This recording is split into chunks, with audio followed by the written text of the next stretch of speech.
Jasper Rabbit had a passion for carrots, and the carrots that grew in Krakenhopper Field were the best, fat, crisp, and free for the taking. He pulled some for a morning snack on the way to school. He yanked out a few on his way to Little League practice. He ripped them from the ground on his way home at night. Jasper couldn't get enough carrots until they started following him. He first noticed something strange after the big game against the East Valley Hares. Jasper was about to help himself to a victory snack when he heard it, the soft, sinister tunk tunk tunk of carrots creeping. He turned, but there was nothing there. Just my imagination, he thought, but he hopped a little faster. He turned.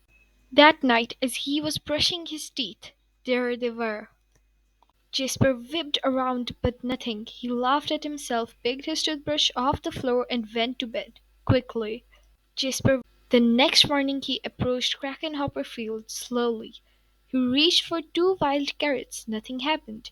He bit into one. Nothing happened. Phew, creepy carrots. It was ridiculous. The next morning he approached, but when he arrived home that evening, but when "Mom! Mom!" Jasper screamed. "Creepy carrots in the shed!"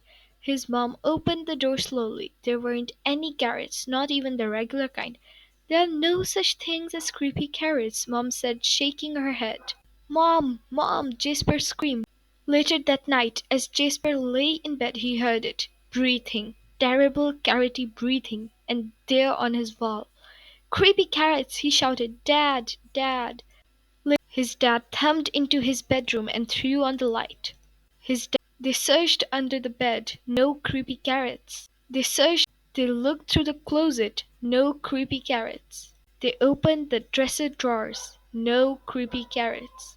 They Just a bad dream, son, his dad said, shaking his head. Now go to sleep. This wasn't going to happen. By the end of the week, Jasper was seeing creepy carrots creeping everywhere.